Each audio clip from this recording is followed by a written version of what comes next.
Good morning. Last week, on day one, we have discussed what is astrology, its branches, its sub-branches. We discussed about the famous books, their authors, um, role and duties of astrologer. Astrology reference in ancient texts like Vedas, Purana, Mahabharata, and Ramayana. We talk about the Panchang and its five elements. Then we talk about 12 rasis or 12 zodiacs. Is Lord is safe in a space. Now we are moving to day two. Okay. So this is a general zodiac map. आप देखोगे space में इस तरीके का stars का shape बनता है जिसको जिस शेप को देख के हमारे ऋषि मुनि ने कल्पना की कि अच्छा ये देख के शेर जैसा दिख रहा है या ये जो है ये मेढ़े जैसा दिख रहा है या ये दो फिशेस जैसा दिख रहा है एंड सो ऑन। सो इस तरीके का शेप है ये आप रात में स्काई अगर क्लियर है तो आप देख सकते हैं तो इनमें से कुछ जोडियाक्स आपको दिख रहे होंगे। नाउ हम बात करते हैं लास्ट टाइम हमने बात किया था 12 राशियों की अभी हम बात कर रहे हैं 9 प्लेनेट की। सो 9 प्लेनेट भी कैसे हुए आ, सूर्य एक्चुअल में तो ये एक स्टार है लेकिन एस्ट्रोलॉजी में हम इसको एक प्लेनेट की तरीके से ही कंसीडर करते हैं। चंद्रमा मून है तो अर्थ का नेचुरल सैटेलाइट लेकिन हम इसको भी ऐसा प्लेनेट करते हैं इनफैक्ट रोशनी करने का काम सिर्फ सूर्य का है लेकिन हम दिन जिन दो प्लेनेट को रोशनी करने वाला मानते हैं उसमें सूर्य और चंद्रमा को मानते हैं क्योंकि इनकी ज्यादातर एक की रोशनी हमको दिन में और एक की रोशनी हमको रात में दिखती है। इसके बाद में जो है अ, दो प्लेनेट हैं जो कि इनर सर्किल के हैं। ये हो गया आपका बुध और शुक्र और तीन प्लेनेट हो गए आउटर सर्किल के जो हो गया मंगल बृहस्पति और शनि। ये मिला के 7 प्लेनेट हो गए। इसके बाद में 2 प्लेनेट हैं, हमने पीछे वैसे बात भी की थी। दूसरा था Rahu and Ketu and Rahu and Ketu actual में 2 जो है इनको छाया ग्रह कहते हैं, शैडो प्लेनेट कहते हैं। अम, ये होता क्या है कि अर्थ सन के चारों ओर जिस प्लेन में मूव कर रही है और अर्थ के चारों ओर मून जो है वो जिस पाथ में मूव कर रहा है तो ये मून का पाथ इस प्लेन को हमेशा दो पॉइंट पे कट कर रहा होता है। ये दोनों पॉइंट जो है ये राहु एंड केतु है। One is a north node and another is a south node. Um, इसके बाद अब इस टेबल पे हम बात करते हैं। हम सब कुछ आर्ट के रेफरेंस में ही बात कर रहे हैं। हमें ऐसा दिखता है कि एक्चुअल में तो अर्थ सूर्य के चारों ओर अपना एक सर्किल जो है ये एक साल में करती है लेकिन हमें जब हम जियो स्टेशनरी देखेंगे तो हमको दिखेगा कि सन अर्थ के चारों ओर लगभग ये चक्कर जो है ये एक साल में कंप्लीट करता है। तो रफली अगर हम बात करें तो 360 डिग्री ट्रेवल करने में 365 दिन लग रहे हैं। तो रफली एक महीने में जो है वो एक 30 डिग्री मूव कर रहा है विच इज वन जोडियाक। तो सूर्य हर एक महीने में अपना राशि परिवर्तन करता है। चंद्रमा की बात करते हैं तो चंद्रमा लगभग 27.3 डेज में पूरा सर्किल कंप्लीट कर रहा है। तो रफली 2.5 मतलब सवा 2 दिन की हम बात करते हैं। चंद्रमा जो है वो अपना पूरा चक्कर चंद्रमा एक ज़ोडियाक को कंप्लीट करता है। मंगल की बात करते हैं तो मंगल 1.5 साल लगता है मतलब में पूरा ज़ोडियाक मतलब 1.5 महीने में एक साइन। बुध की बात करते हैं तो देखो एक्चुअली में तो बुध और शुक्र ये 2 प्लैनेट ऐसे हैं जो जनरली सूर्य के ही आस-पास ही रहते हैं। ये सूर्य से जैसे बुध की बात करें तो 23 डिग्री से ज़्यादा सन से दूर जा ही नहीं सकता। शुक्र की बात करें तो भी ये 46 डिग्री से ज़्यादा सन से दूर जा ही नहीं सकता। तो ये भी अबाउट 1 ईयर लेते हैं अपना पूरा ज़ोडियाक कंप्लीट करने में।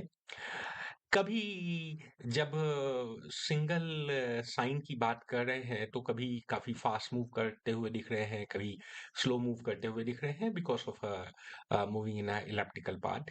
सो बुध जो है कभी ऐसा दिखता है कि 15 दिन में ही एक राशि को पार कर लिया, और कई बार ऐसा लगता है कि 2-2 महीने लगा दिया। यही केस शुक्र का है। कभी वो 22-23 दिन में ही चक्कर, मतलब एक साइन कंप्लीट करता है, और कभी 2 महीने भी लग जाते हैं। बृहस्पति की बात कर रहे हैं तो बृहस्पति अपना पूरा सर्किल जो है ये 12 साल में कंप्लीट करता है। और ये जो हम लोग आजकल सुन भी रहे हैं महाकुंभ की बात, तो कुंभ भी बृहस्पति के ही राशि परिवर्तन से आता है। अ, तो बृहस्पति एक राशि में अप्रोक्स 1 साल रहता है। शनि की बात करते हैं तो शनि जो है ये एक साइन में लगभग 2.5 साल रहता है, और पूरा जोडियाक कंप्लीट करने में क्लोज टू 30 ईयर लगते हैं। तो जब हम लोग कई बार बात करते हैं ना शनि की साढ़े साती, तो साढ़े साती का मतलब क्या हो गया? 2.5 मल्टीप्लाई प्लाई बाई 3। तो किसी की भी कुंडली में चंद्रमा जिस राशि पे है, गोचर का शनि उस राशि से पहली वाली राशि पे आ जाए, फिर उस राशि पे आएगा, उसके बाद जाएगा गोचर का शनि नेक्स्ट राशि पे, मतलब उससे उससे नेक्स्ट राशि पे। सो इस पीरियड में ये जो 7.5 साल होंगे, हम कहेंगे ये इस वक्त 7.5 ही लगी। इसके बाद में अगली चीज हो गई राहु। राहु और केतु जो है ये 18 साल लेते हैं पूरा सर्किल कंप्लीट करने में। मतलब 1.5 साल लेते हैं एक जोडियाक को कंप्लीट करने में। इसके बाद अब हम इनके रत्नों की बात करते हैं। हम अक्सर देखते हैं ना कि इस ग्रह की महादशा चल रही है या ये ग्रह कमजोर है तो पंडित जी कुछ रत्न बताते हैं। तो उन रत्नों के बारे में बात करते हैं। सूर्य जो है इसका रत्न है माणिक, इसको रूबी भी कहते हैं। चंद्रमा का रत्न है मोती, ये पर्ल कहते हैं। मंगल का रत्न है मूंगा, इसको कोरल भी कहते हैं। मरकरी का रत्न है पन्ना, इसको एमराल्ड कहते हैं। बृहस्पति का रत्न है पुखराज, इसको येलो सफायर भी कहते हैं। शुक्र का रत्न है डायमंड, हीरा, नहीं मिल पाए तो जरिकन। शनि की बात करते हैं, इसका रत्न है नीलम, इसको ब्लू सफायर भी कहते हैं। राहु का रत्न है गोमेद, और केतु का रत्न है लहसुनिया या कैटाई। आ, इसके बाद में आजकल तो बहुत सारे लोग बहुत सारी चीजें बताते हैं कि अच्छा आप ये उपाय करो वो उपाय करो, पर ज्योतिष की जो सबसे प्राचीन किताब है बृहदपाराशर होरा शास्त्र, उसमें एक चैप्टर है ग्रह शांति अध्याय। वहां पर मेनली वो 4 बातें करते हैं: जप, दान, पूजा और दक्षिणा। वो कहते हैं इनसे कुछ एक कर्मों के फल को हम पैसिफाई कर सकते हैं। सबको नहीं कर सकते हैं। हम अपनी थर्ड क्लास में जब हम या फोर्थ क्लास में आएंगे, तब हम उन कर्मों के बारे में भी बताएंगे कि कौन से जो कर्मों की इंटेंसिटी होती है, दृढ़ अदृढ़ दृढ़ कर्म, तो उनमें से कौन से कर्मों को हम वेरिएबल बना सकते हैं, किनका हम उपाय करके, हमारे पास फ्री विल है, हम चीजें सही कर सकते हैं। हाँ, पर जिनको कर सकते हैं उनके लिए ही ये उपाय है। अब अब इन कर्मों में आते हैं तो ये किस तरीके के कर्म होंगे जिनको हम बैलेंस कर सकते हैं? तो मेनली 2 तरह के कर्म होते हैं। एक तो वो है कि कई बार हमसे अनजाने में कोई गलती हो गई, हमारा इंटेंशन नहीं था, तो लेकिन कर्म तो हुआ है तो भुगतना तो पड़ेगा। ठीक है? तो उनकी काट कई बार संभव है इस तरह के उपायों से। दूसरा, कभी-कभी हम कैच 22 सिचुएशन में फँस जाते हैं, जिन पे हमारा कोई कंट्रोल होता ही नहीं है। ब अब फँस गए, कर्मा तो हो गया, अब कर्मा हो गया, तो फिर उनकी प्रार्थना करके हम उनके अ, बुरे परिणामों से कुछ हद तक बच सकते हैं इन उपायों को करके। अब वो कैच 22 सिचुएशन कैसी हुई? हमने देखा कि हमारे सामने एक बिल्ली एक चूहे को पकड़ रही है। अब हमारे सामने एक निरीह जीव की हत्या हो रही है। अब हम क्या करेंगे? अगर हम उस हत्या को होने देते हैं, तो हम उस हत्या के पार्ट बन गए, तो उसका बैड इफेक्ट हमें पड़ेगा। अगर हम बिल्ली को उस चूहे को नहीं खाने देते, तो भूख से बिल्ली मर जाएगी, तो बिल्ली की जीव की हत्या के पार्ट बन गए, तो हम एक कैच 22 सिचुएशन में फंस गए, जिसमें हमारा कोई कंट्रोल ही नहीं है। तो कई बार इस तरीके की चीज़ों की वजह से आपके नाम के आगे कुछ टिक हो जाए, तो उनका इस तरह का उपाय कई बार हो जाता है। अ, तो अब हम बात करते हैं सबसे पहले पीछे तो हमने रत्नों की बात की, तो कौन-सा रत्न किस उँगली में पहनते हैं? तो अगर आप ये देखोगे, जो सबसे लिटिल फिंगर है, यहाँ पर मोती और पन्ना पहना जाता है। इसके बाद इंडेक्स फिंगर की हम बात कर रहे हैं। यहाँ पर सूर्य और मंगल के रत्न मतलब माणिक और मूंगा पहना जाता है। अब हम आते हैं मिडिल फिंगर की बात कर रहे हैं।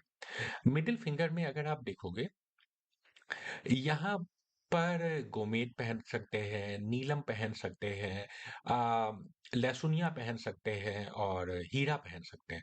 आजकल ठीक है, अलग बात है कि लोग इंडेक्स फिंगर रिंग फिंगर में अ, पहनते हैं हीरा, लेकिन हीरा की जो उँगली है वो ये है। इसके बाद में पुखराज पॉइंटिंग फिंगर की बात कर रहा हूँ मैं, या इंडेक्स फिंगर उसमें पहना जाता है। इसके बाद में अब हम आ गए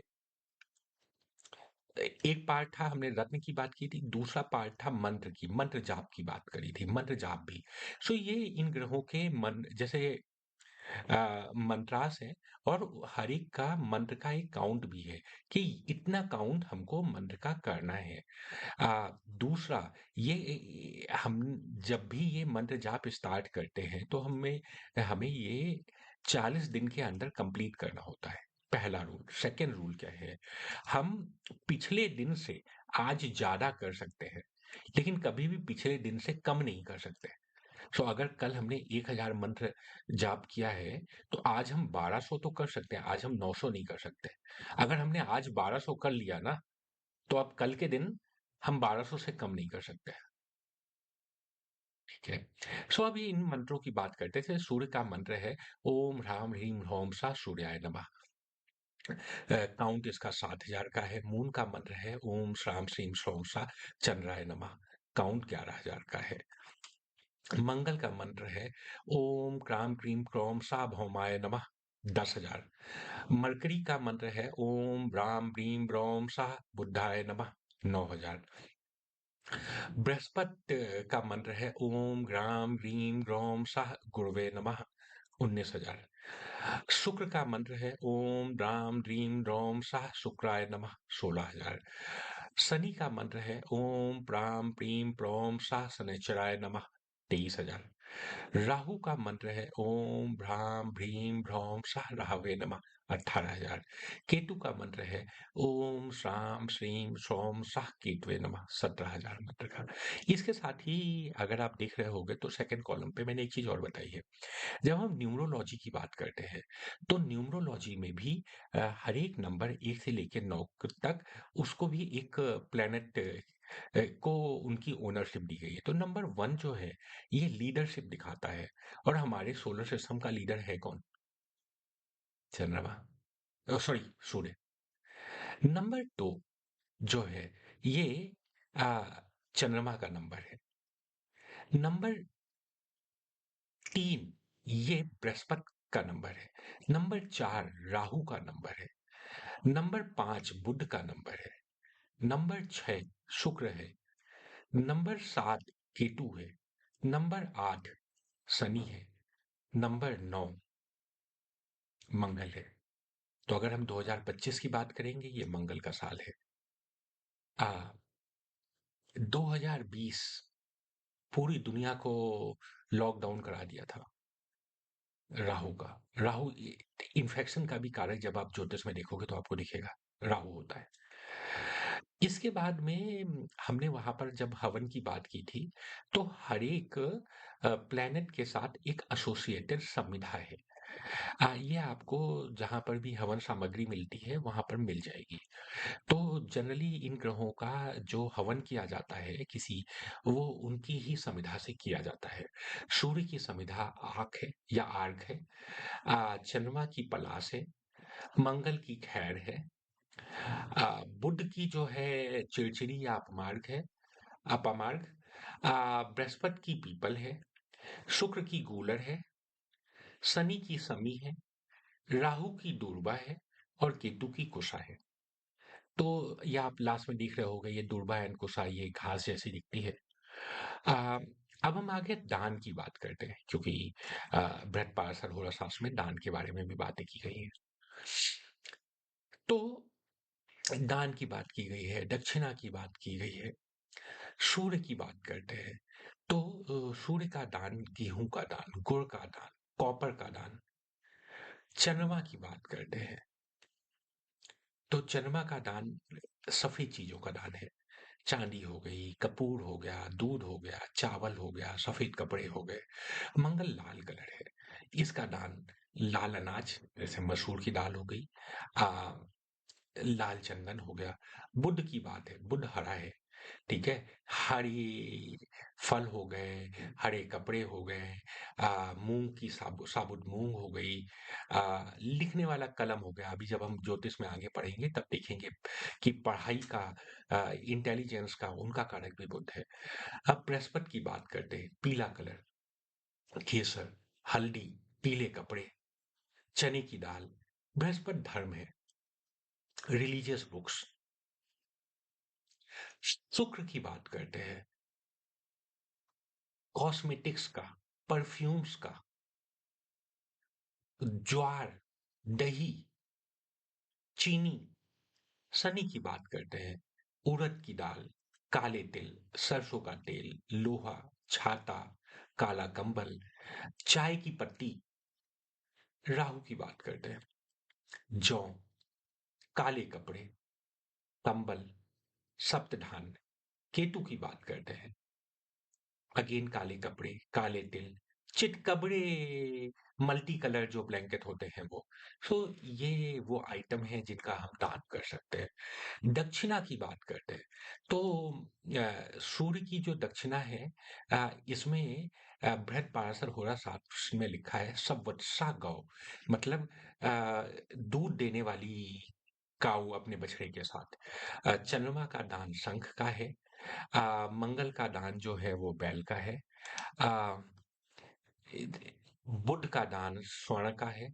आ, कपड़ों का दान हम करते हैं बृहस्पति के लिए। शुक्र के लिए हम दान करते हैं आ, घोड़े का। शनि के लिए हम दान करते हैं काली गाय का। राहु के लिए दान करते हैं हम लोहे के से बने हथियार या या टूल्स। केतु के लिए दान करते हैं बकरे का। विष्णु अवतार की बात करते हैं, तो ये जितने भी प्लेनेट हैं हमारे, हर एक प्लेनेट को एसोसिएट किया गया है भगवान विष्णु के किसी एक अवतार से। तो ये भी एक तरीका है। अगर कोई एक प्लेनेट का असर निगेटिव हो रहा है, हमें उसके निगेटिव इफेक्ट को कम करना है, तो भगवान विष्णु के उस अवतार को की हम पूजा कर सकते हैं। भगवान, जैसे भगवान राम सूर्यवंशी थे, भगवान कृष्ण चंद्रवंशी थे। नरसिम्हा अवतार मंगल के लिए, बुद्ध अवतार मरकरी के लिए, वामन अवतार बृहस्पति के लिए, परशुराम अवतार शुक्र के लिए, कुर्म अवतार शनि के लिए, भगवान का वाराह अवतार राहु के लिए, मत्स्य अवतार केतु के लिए, और लग्न के लिए कल्कि अवतार। तो हो सके तो सभी लोग एक बार अगर समय हो तो भगवान के कल्कि धाम जाए, दर्शन करें। अ, इसके बाद में हम आते हैं कि ये रेमेडीज करने से होगा क्या।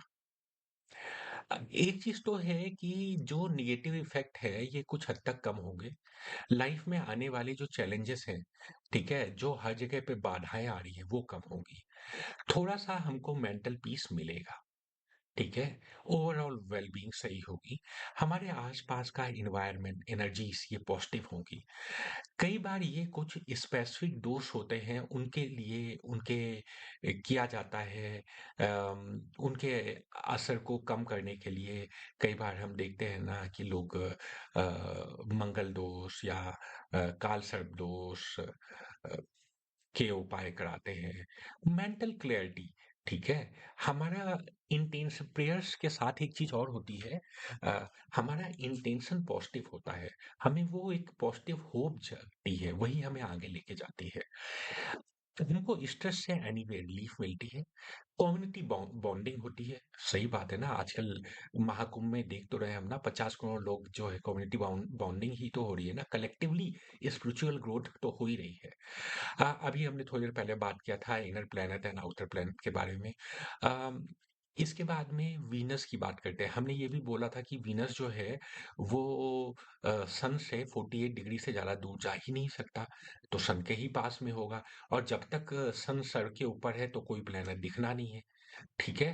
तो सन डूबने के बाद अगर वीनस सन से पीछे है, तो दिखेगा। हमें 2 घंटे में जो है अ 30 डिग्री मतलब लगभग 3 घंटे में 45 डिग्री अर्थ मूव हो जाती है और वीनस पक्का सन से जो है वो उसके अंदर ही होगा। तो सनसेट से अगले 3 घंटे के अंदर तक ही वीनस दिख सकता है। यही सिनेरियो हो सकता है जब वीनस सन से पहले है।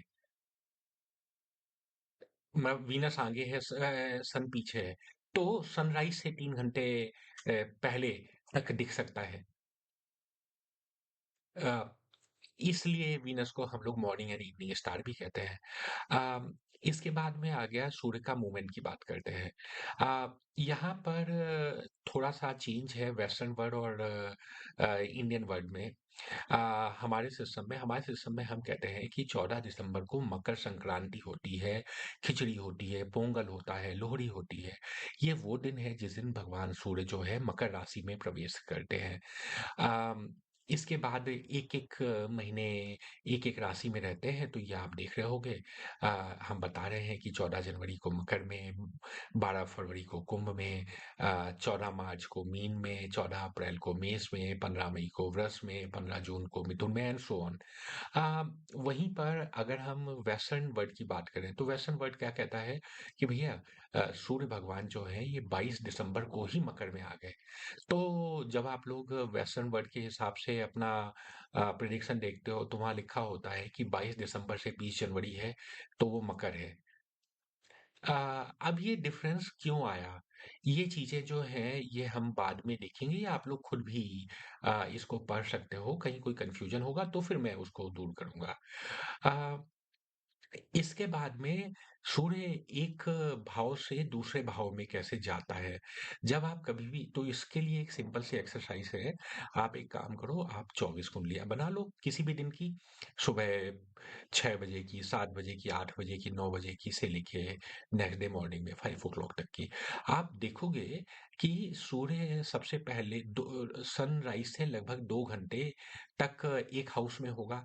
उसके बाद आप देखोगे वो क्लॉकवाइज़ मूव करना चालू करेगा। फिर सूर्य जो है वो 10th हाउस में आ जाएगा लगभग मिड डे में। 7th हाउस में नीचे सूर्य आ रहा होगा लगभग सनसेट की जो कुंडलियाँ होंगी।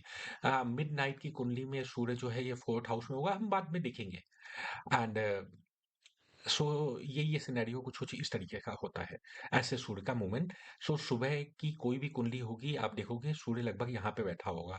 लगभग 8 से 10 की कुंडली में सूर्य यहाँ पर बैठा होगा, 10 से 12 में यहाँ होगा, दिन में 12 से 2 यहाँ होगा, 2 से 4 यहाँ होगा, 4 से 6 यहाँ होगा, 6 से 8, 8 से 10, 10 से 12 ये अभी एप्रॉक्स आपको डेटा दिया है, ये कंसीडर करते हुए कि लेट्स से सनराइज़ मॉर्निंग में 6 ओ क्लॉक में है। और यही अगर 6 ओ क्लॉक में नहीं है उस 5:30 है या 7 ओ क्लॉक है तो उससे वो स्लाइटली डिफरेंस पड़ेगा कि वो 6 से 8 के बदले वो 7 से 9 आप मान लो। ठीक है? ऐसे ऐसे शिफ्ट हो गया पर लगभग-लगभग ऐसा ही आपको देखने को मिलेगा किसी भी कुंडली में। अ, होरोस्कोप होता क्या है? तो होरोस्कोप एक्चुअली क्या होता है जिस मोमेंट पे वो इवेंट हुई या वो बच्चा पैदा हुआ, उस मोमेंट की कुंडली होती है होरोस्कोप। हम गए कुंडली क्या उस मूवमेंट का स्काई का मैप होता है।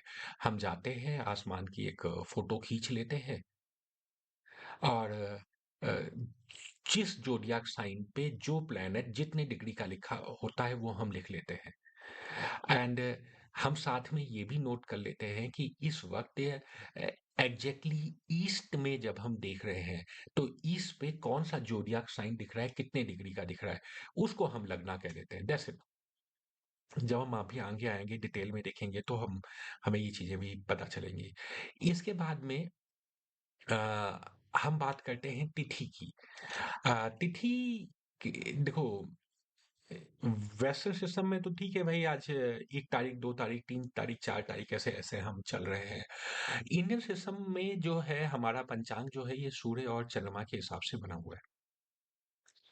यहाँ पर डे की लेंथ साइंटिफिकली निकाली जाती है और कहते हैं एक दिन कंप्लीट होता है जब सूर्य और चंद्रमा के बीच की डिस्टेंस 12 डिग्री हो जाती है, तब एक दिन कंप्लीट होता है। कितनी मजे की बात है, सूर्य भी मूव कर रहा है, चंद्रमा भी मूव कर रहा है। तो अ, और इनके चंद्रमा तेज मूव कर रहा है, सूर्य स्लो मूव कर रहा है। तो इनके बीच की डिस्टेंस 12 डिग्री तो कभी-कभी आप मतलब एक दिन तब होता है लगभग-लगभग एक दिन तब होगा जब आप देखोगे कि आज के कि चंद्रमा जो है, चंद्रमा 13 डिग्री मूव किया एक दिन में, सूर्य एक दिन में 1 डिग्री मूव किया, इनके बीच का डिफरेंस जिस मोमेंट पे 12 डिग्री हुआ, उस मोमेंट पे 1 दिन पूरा हो गया। तो इसके बाद में 2 पक्ष अपने आप बोले गए, शुक्ल पक्ष और कृष्ण पक्ष। शुक्ल पक्ष वो है जब चंद्रमा का साइज रोज बढ़े और कृष्ण पक्ष वो है जब चंद्रमा का साइज रोज कम हो। जिस मूवमेंट पे सूर्य और चंद्रमा एग्जैक्टली सेम डिग्री पे आ जाते हैं, इस वक्त प्रतिपदा, परेवा, प्रथमा स्टार्ट हो जाती है। जिस वक्त ये 12 डिग्री का इनका डिफरेंस होता है, उस वक्त प्रतिपदा खत्म होती है, दूज या द्वितीया चालू हो जाती है। सिमिलरली हम देखते हैं जब इनका डिफरेंस 24 डिग्री हो जाता है, तो तीज चालू हो जाती है तृतीया 24 से 36 डिग्री। देन ऐसे ही चतुर्थी, पंचमी, षष्ठी और जब इनका डिफरेंस 168 डिग्री आ जाता है, तो पूर्णिमा फुल मून चालू होता है जब तक 180 डिग्री रहता है। जैसे ही 180 डिग्री हुआ, अगेन कृष्ण पक्ष चालू हो गया और कृष्ण पक्ष की प्रतिपदा चालू हो गई। कृष्ण पक्ष की प्रतिपदा वाले दिन सूर्य और चंद्रमा के बीच का डिफरेंस 180 डिग्री से 192 डिग्री होता है। ऐसे ही बढ़ते चले जाते हैं, फिर अमावस तब आती है जब इनके बीच का डिफरेंस 348 डिग्री से 360 डिग्री हो जाता है। ठीक है। आ, इन्हीं दिनों हमारे फेमस जो भी त्योहार है वो हम ऐसे ही मनाते हैं। अपन कहते हैं ना आज पड़ेवा है दिवाली का नेक्स्ट डे, वो यही प्रतिपदा की बातें हो रही है। अब भैया दूज की बात करते हैं ना, द्वितीया की। हम हरियाली तीज की बात करते हैं ना, थर्ड डे। हम गणेश चतुर्थी की बात करते हैं, करवा चौथ की बात करते हैं, सकत चौथ की बात करते हैं। हम बसंत पंचमी की बात करते हैं, वही पंचमी की बात कर रहा हूँ मैं।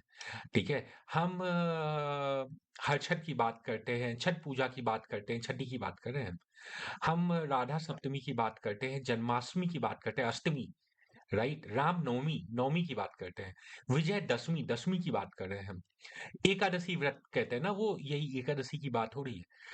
हम धनतेरस की बात कर रहे हैं, तेरस, त्रयोदशी। हम नरक चौदस की बात कर रहे हैं, दिवाली से पहले की बात कर रहा हूँ, पहले वाले दिन की बात कर रहा हूँ, चौदस। ठीक है ना। हम बात करते हैं गुरु पूर्णिमा की, माघी अमावस की, अपना दिवाली, होली। ठीक है, दिवाली जैसे अमावस को हो रही है, होली पूर्णिमा वाले दिन हो रही है, राइट। आ, अब हम कुछ यूज केस देखते हैं। माना आज के दिन पूर्णिमा है और सनसेट हुआ इवनिंग में 6 o'clock पे, इवनिंग 6 o'clock पे। अर्थ जो है 1 डिग्री मूव करती है, ठीक है, 4 मिनट में। तभी तो 24 घंटे में 360 डिग्री मूव कर रही है। ठीक है ना। हमें ये भी पता है अगर आज पूर्णिमा है तो सूर्य और चंद्रमा के बीच का डिफरेंस कितना होगा, 168 डिग्री से 180 डिग्री। इसका मतलब जिस मोमेंट पे सन जो है वेस्ट होरिजन पे होगा ना, लगभग लगभग उस मोमेंट पे आपको दिखता है कि मून जो है वो ईस्ट होरिजन पे होता है। आप करके देखिएगा। आ, आज माना 20 अक्टूबर 2024 है, करवा चौथ का दिन है। करवा चौथ होती क्या है? कृष्ण पक्ष चतुर्थी। ठीक है। तो पीछे अभी हमने देखा कृष्ण पक्ष चतुर्थी, मतलब कृष्ण पक्ष चतुर्थी का मतलब क्या हो गया? सूर्य और चंद्रमा के बीच का डिफरेंस कितना होगा? 216 डिग्री से 228 डिग्री के आसपास। ठीक है। आ, ठीक है।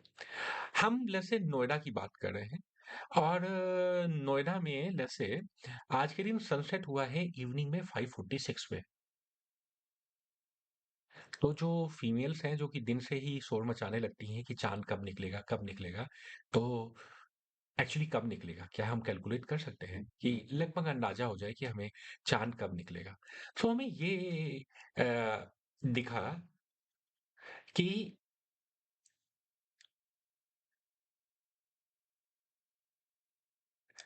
सूर्य से सूर्य जब वेस्ट होरिजन में जा रहा है तो ईस्ट पे 180 डिग्री होगा। ठीक है, उस वक्त। तो इसका मतलब चांद अभी जो है उससे लगभग 36 डिग्री नीचे है। मिनिमम 36 डिग्री नीचे है, मतलब 36 से 48 डिग्री का डिफरेंस है। ये 216 से 228 की बात कर रहा हूँ। 216 माइनस 180 होता है 36 डिग्री, 228 माइनस 180 होता है 48 डिग्री। तो जिस वक्त सनसेट हो रहा है उस वक्त इस ओरिजिन के नीचे है चंद्रमा, और कम से कम 36 डिग्री नीचे है और अधिकतम 48 डिग्री नीचे है। ठीक है। आ, अभी हमने पीछे देखा था कि लगभग 4 मिनट में 1 डिग्री का ट्रेवल हो रहा है। तो ये 36 डिग्री ट्रेवल होने में टाइम कितना लगना है? 2 घंटे 24 मिनट लगने हैं। ठीक है, मिनिमम 2 घंटे 24 मिनट लगेगा, तब जाके मून जो है वो ईस्ट ओरिजिन पे आ पाएगा। और अगर 48 डिग्री तक है तो वो लगने वाला टाइम, मैक्सिमम टाइम हो गया 3 घंटे 12 मिनट। ठीक है। तो अगर 5:46 पे 5:46 की बात कर रहा हूं, तो सनसेट हुआ है, तो इसका मतलब चंद्रमा हमें कब दिखेगा? चंद्रमा हमें दिखना चाहिए 8। ठीक है, इसमें आप इस टाइम को ऐड करो, 2 घंटे 24 मिनट से लेके 3 घंटे 12 मिनट तक, तो ये विंडो बन के आएगी 8:10 मिनट से 8:58 मिनट तक। अब इस वक्त तो हॉरिजन पे ही है ना, एक आध डिग्री तो और ऊपर आए तभी तो दिखना चालू होगा ना। और 1 डिग्री को भी अपन मान लेते हैं तो 4 मिनट हो गए, तो 4 से 8 मिनट हम मान लेते हैं। तो मोटा मोटा हमें ऐसा अंदाजा हुआ कि इसमें अगर मैंने 1 डिग्री भी मूव कर ऐड कर लिया, तो हम ये कह रहे हैं कि लगभग हमको ऐसा लग रहा है कि चंद्रमा 8:14 मिनट से 9:02 मिनट के आसपास नोएडा में दिखना चाहिए। अब ये दिन का जाके ऐसे आप अपने अपने अपनी सिटी का आप चेक कर लो, कैलकुलेट कर लो। इंटरनेट पे जाके आप ये चेक कर लेना कि चंद्रमा किस वक्त उदित हुआ। इसके बाद चलो हम एक तीसरा यूज केस की बात कर रहे हैं। माना एक व्यक्ति है, ये 12 अक्टूबर 1992 को पैदा हुआ। इस दिन कृष्ण पक्ष की प्रतिपदा थी। कृष्ण पक्ष प्रतिपदा। ठीक है। तो ये जो, अब इसकी कुंडली की अगर हम बात करते हैं, पहले तो ये 12 अक्टूबर को पैदा हुआ है। हमें पीछे ये पता है कि 17 सितंबर से लेके लगभग 17 अक्टूबर तक सूर्य जो है वर्गों में रहता है। ठीक है। तो इसका मतलब इसकी कुंडली में सूर्य जहां पे भी लिखा होगा वहां पर 6 नंबर लिखा होगा, वर्गो। ठीक है। अगली चीज, चंद्रमा कहाँ पर लिखा होगा? ठीक है। चंद्रमा, ठीक है। तो इसकी कुंडली में चंद्रमा कहाँ पर लिखा होगा, हम ये देखते हैं। अब एक मोटा मोटा सा बस हम एक अंदाजा लेते हैं कि हमने ये देखा कि 12 अक्टूबर की हमें बात निकालनी है। 17 सितंबर से 17 अक्टूबर, जो मैंने आपको बोला था, यहाँ पे आप ये देखिएगा। 17 सितंबर को सूर्य जो है ये कन्या राशि में आया। ठीक है। 17 अक्टूबर को सूर्य जो है ये तुला राशि में आया। रोज एक एक डिग्री मूव कर रहा है, राइट? तो 12 अक्टूबर को सूर्य जो है कन्या राशि में लगभग लगभग 25 डिग्री पे होगा ना। फिर 5 दिन बचे हैं, 26, 27, 28, 29, 30 ऐसे करके 17 अक्टूबर को 30 डिग्री हो जाएगा तो तुला में चला जाएगा। तो इसका मतलब लगभग 12 अक्टूबर को इस व्यक्ति की कुंडली में सूर्य कन्या राशि में होना चाहिए और लगभग लगभग जो है ये 25 डिग्री के आसपास होना चाहिए। This is one thing. Second चीज जो हमने यहाँ पर बात किया था, कृष्ण पक्ष प्रतिपदा की, अगर किसी व्यक्ति का जन्म कृष्ण पक्ष प्रतिपदा का है तो सूर्य और चंद्रमा के बीच की डिस्टेंस कितनी होगी? 180 डिग्री से 192 डिग्री। ठीक है। अब अगर हमें पता है कि इसकी कुंडली में सूर्य आ, कन्या राशि में है लगभग 25 डिग्री का, तो इसकी कुंडली में चंद्रमा लगभग कितने डिग्री का हो? हम अंदाजन लगभग की ही बात करें, एक हाउस इधर उधर होगा, दैट्स फाइन। ठीक है। आ, ठीक है, तो ये एक एक्सरसाइज है। सो यहाँ पर हमने यही देखा ना कि हमने कहा देखो चंद्रमा ठीक है, संक्रांति टेबल से हमें ये यहाँ पे ये पता चल गया कि सूर्य जो है ये वर्गो साइन में है। हमें ये भी पता चल गया कि अप्रोक्सीमेटली 12 अक्टूबर को सूर्य जो है ये 25 डिग्री का होगा। ठीक है, मेंटली हमने कैलकुलेट कर लिया। इसके बाद हमें ये पता है कि वर्गो साइन होता क्या है। जैसे एरीज हमें पता है 0 से 30 डिग्री होता है, टॉरस क्या होता है 30 से 60 होता है, जेमिनी क्या होता है 60 से 90 होता है, ऐसे ही वर्गो क्या होता है 150 से 180 डिग्री होता है। ठीक है ना। तो सन की एब्सोल्यूट डिग्री कितनी होगी अप्रोक्सीमेटली?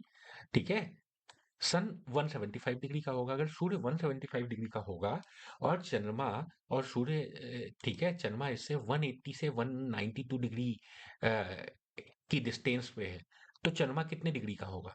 चंद्रमा लगभग लगभग 355 से 367 डिग्री का होगा।